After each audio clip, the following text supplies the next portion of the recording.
Okay. Welcome, everybody. It's my distinct pleasure to introduce Julie. She is an awesome business advisor, mentor, helper. If you do have, a soul-sucking job, a career that just doesn't agree with you in any way, she can help. Since I've gotten to know Julie, I've really been impressed with her wonderful positive attitude and her graciousness and her internal and external grace in dealing with everything. It's my pleasure. Julie? Thank you. Oh my gosh, you're so awesome. You are too. Awesome begets awesome. Is that not the case? Thank you, Diane. I really appreciate it that you let me come and talk today. Let me ask you a question. Has anybody in here ever worked long and hard toward a goal only to find out it wasn't what you thought it would be when you got there?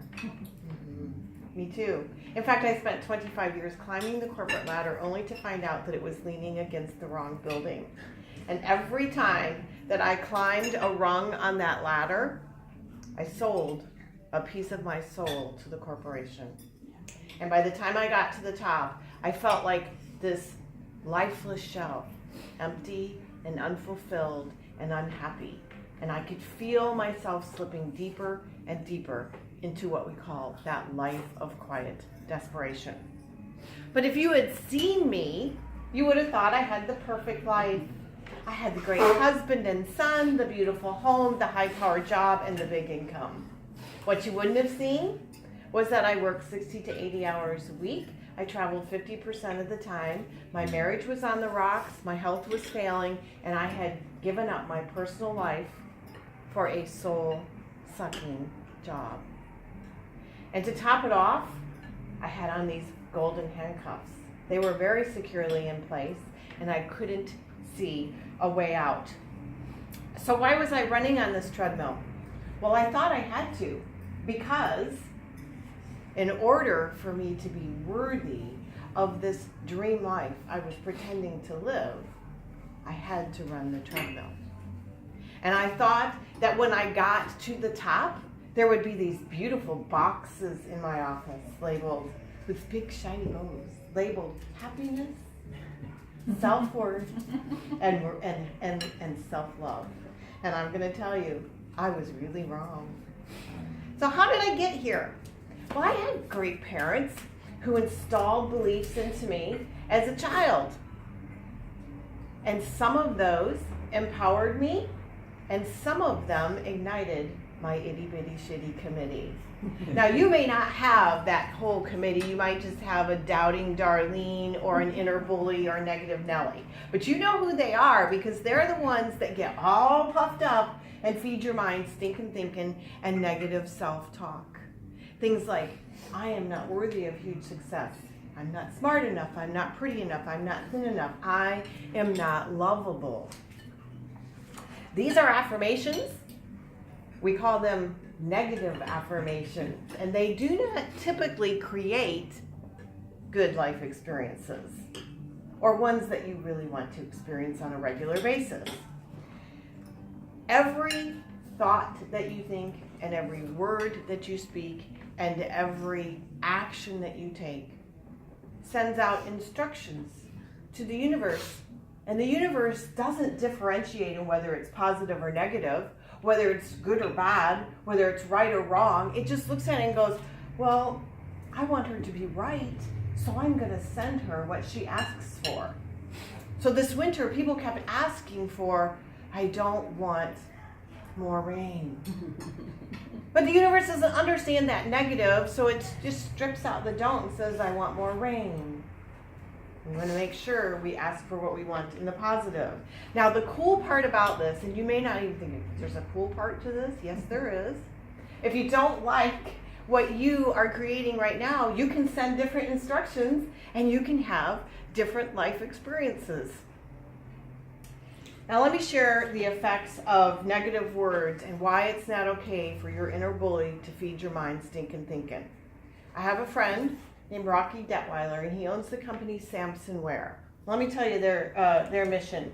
Their mission is to inspire, encourage, and bring hope to people through the power of the written and spoken word. So it's a beautiful company with clothing that has positive words all over it. Rocky did this experiment with rice. So he cooked up some rice, he split it up, and he put it in 2 separate jars. And one jar he put negative words, and on the other jar he put positive words. And then he stuck them in the refrigerator. He came back 2 weeks later, and when he took them out, the one with the negative words, the molecular structure of the rice had broken down, and it was black and slimy and moldy. And the one with the positive words on it still looked white and fluffy like it did 2 weeks ago. And in fact, I have a picture of it here that I'm going to send around so you can see the difference between that. Now think about this. If negative words on a jar break down the molecular structure of rice, imagine what stinking thinking would do to the molecular structure of your body. We must be very cautious about what we say to ourselves and what we speak into others.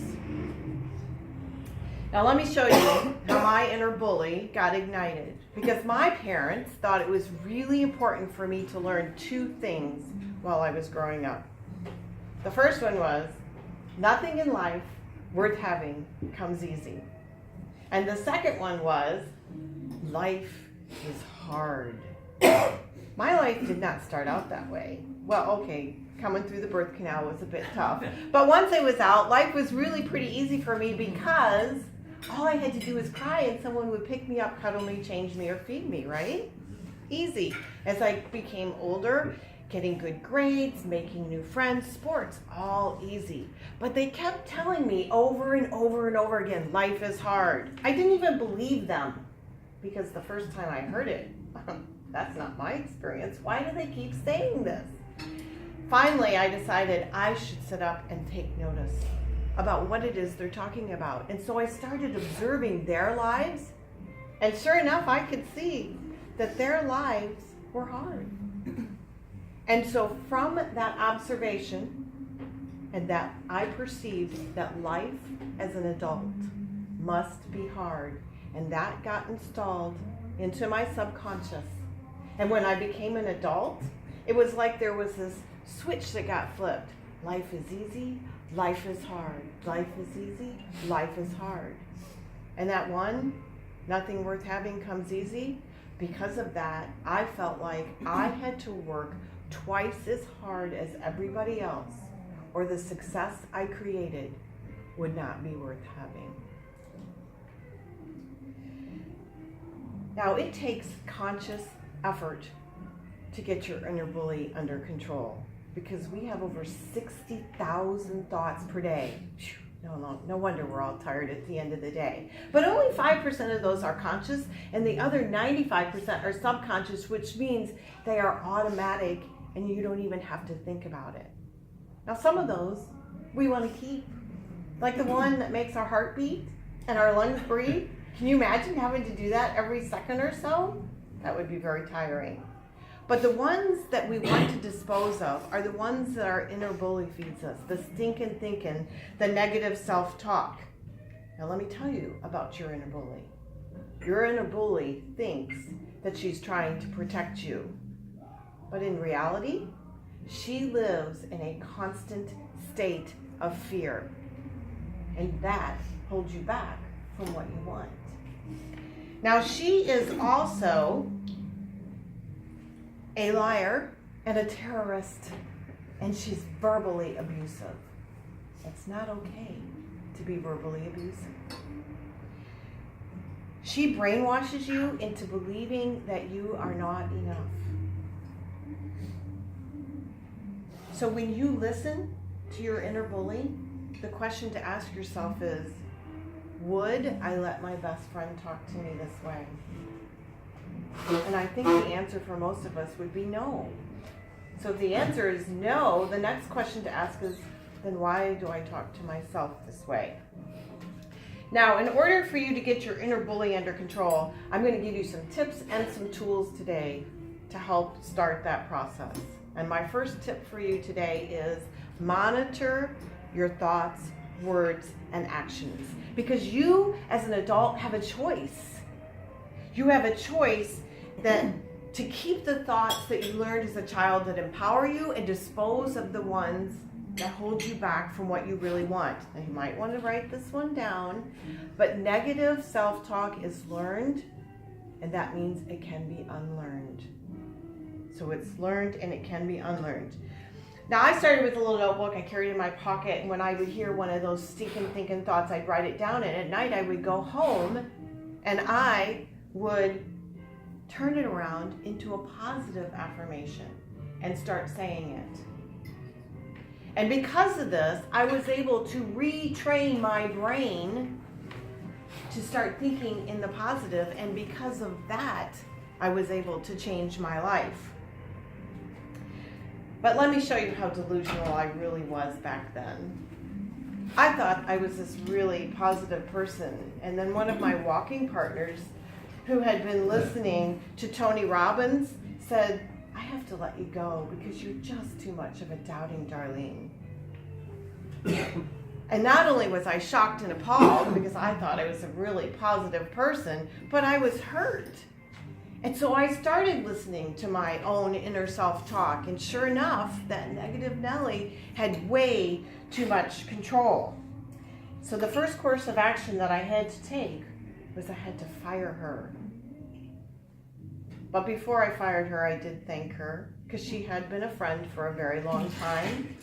But I had to fire her and give her a new job, and her new job was to be observer, because as protector, she was holding me back from my dreams.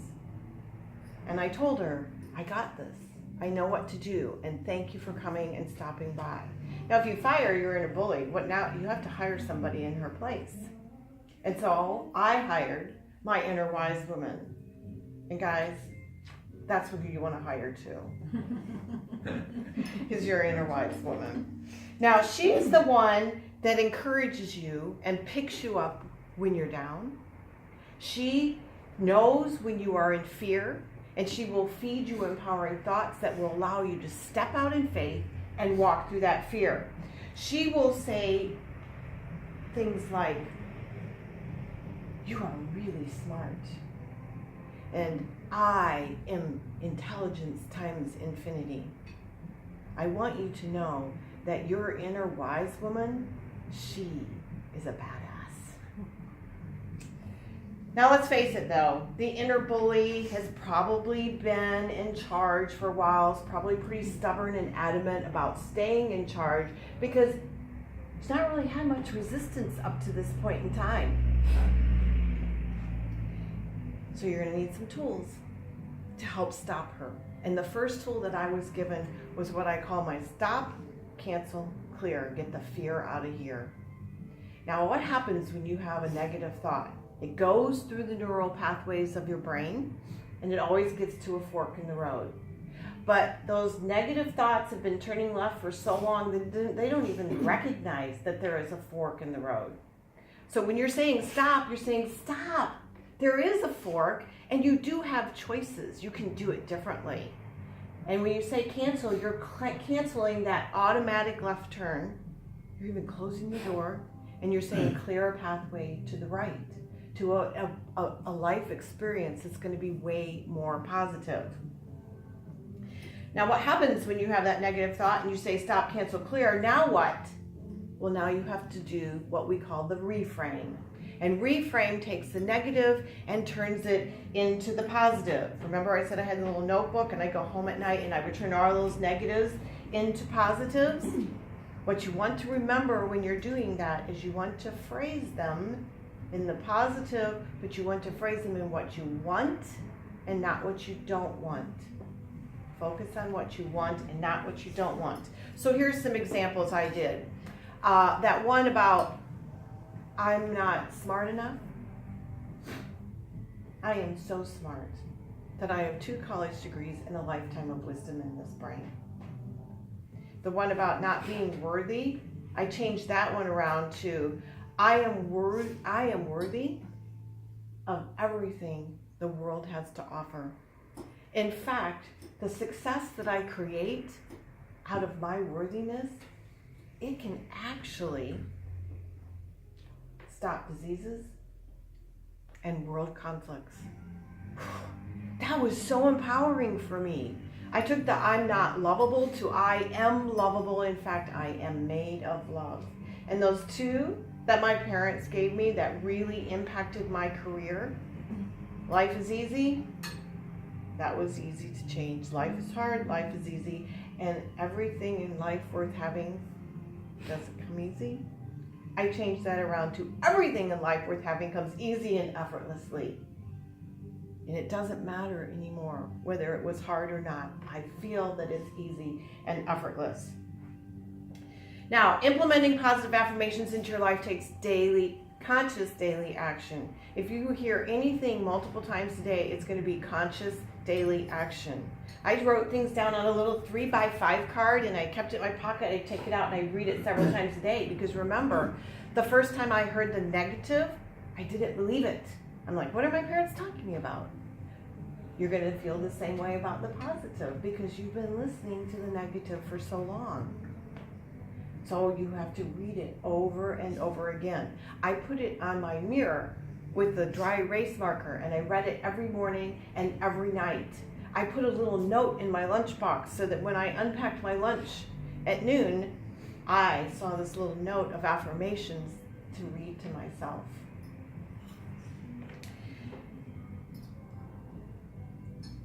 It doesn't take much time to change an affirmation from negative to positive, but it does take daily conscious action. Now, the second tip I'm going to give you today is to have an attitude of gratitude because nothing takes the wind out of the sails of your inner bully faster than gratitude. In fact, you cannot be negative and grateful at the same time. I double dog dare you. Try it. Let me know how that goes. Now, Sean Anker did a TEDx talk and he titled it The Happy Secret to Success. And what he says is, when you can raise your level of positivity in the present, then your brain can experience what we call a happiness advantage. Who doesn't want a little bit of a happiness advantage, right? He says your brain in positive mode can significantly perform better than it does in negative, neutral, or stress mode. In fact, your intelligence rises, your energy rises, and your creativity rises. And I suspect you also look much prettier or handsome. He says that what he does is he has his corporate clients list 3 new affirmations of gratitude every day for 21 days. And here's what he found. At the end of the 21 days, their minds retained the pattern of scanning the universe for the positive instead of the negative. Now, I think that is a pretty amazing testimonial for gratitude, especially since we live in a negatively charged world. So how can you implement gratitude into your day? Well, I start in the morning. When I wake up, I roll over and I hug my mattress.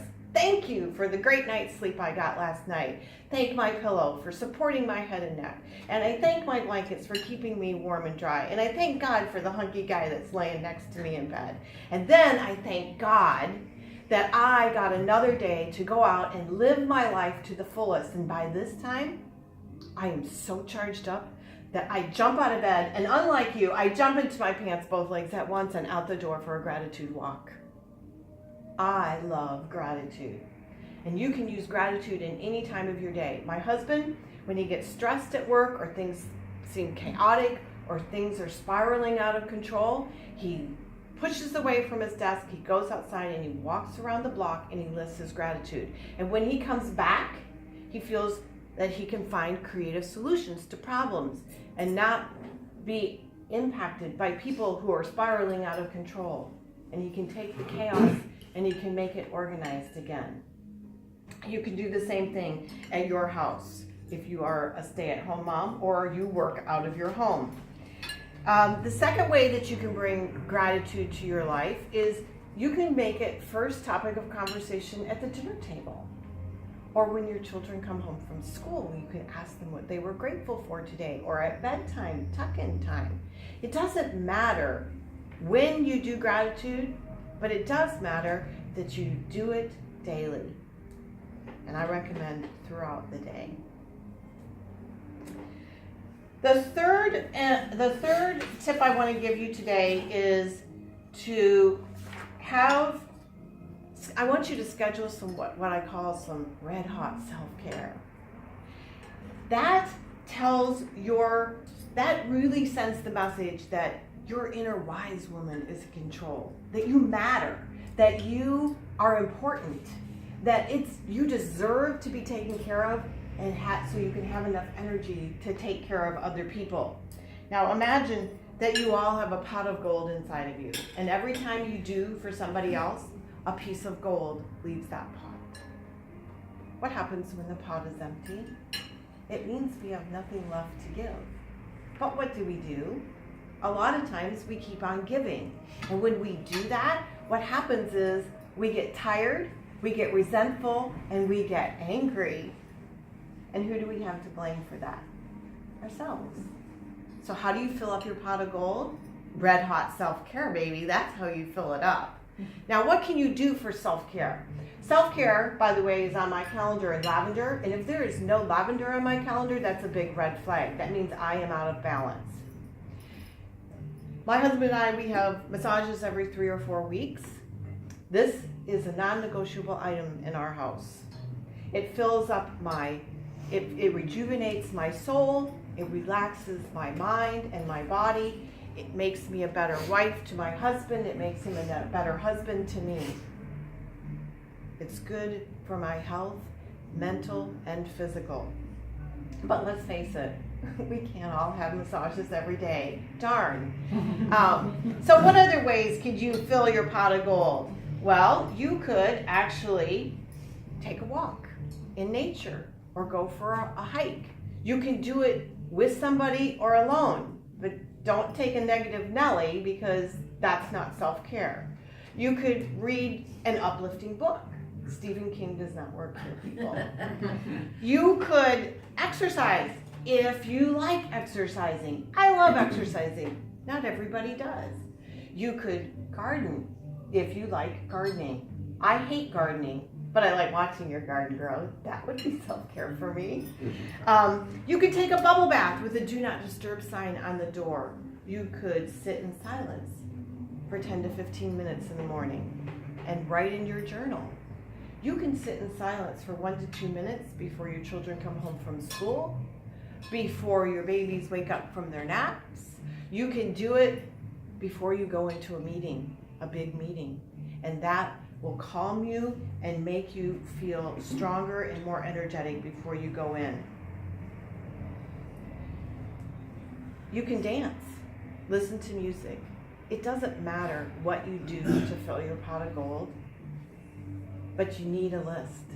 And if you don't have a list, now is the time to actually make that list. And don't make it and put it in your someday file. Make it and schedule it on your calendar. Lavender is a good color, I hear, to put it on your calendar. It takes daily conscious action to fill up your pot of gold, but it doesn't take a lot of time. Now, it doesn't matter if you are climbing the corporate ladder, if you are building a business from the ground up, or if you are a stay-at-home mom. It doesn't matter if you're rich or poor, tall or short, thin or well-rounded. You have a choice to either be your best friend or to be your worst enemy. And you have a choice to let your inner bully rule your life or your inner wise woman. I want you to choose to be your best friend and to let your inner wise woman rule your life. Now, what I shared with you today is really just the tip of the iceberg. Because when you get your inner bully under control, you can go from terrorized to uplifted, from sad to happy. You can go from You can go from hopeless to hopeful. You can have more energy to get through your day and not need that afternoon nap. You can look younger. I know, it's hard to believe I'm 80 years old. You can shift your focus from what you don't want to what you do want. You can retrain your brain to think in the positive. And it takes practice and conscious daily action. Now, I have shared with you 3 tips today. Monitor your self-talk. Schedule some red hot self-care. Have an attitude of gratitude. And I've given you 2 tools, the stop, cancel, clear, and the reframe. And those will help get you started to get your inner bully under control. I'm going to send around today what I call my Let's Stay Connected form. And I'm I'm giving away to everybody that's in here, anybody that wants them today, an AHA session. I'll send them down on each side. An AHA session with me. I'm also giving away a copy of my ebook, Reclaim Your Life, 11 Ways to Leave Your Soul-Sucking Life Behind.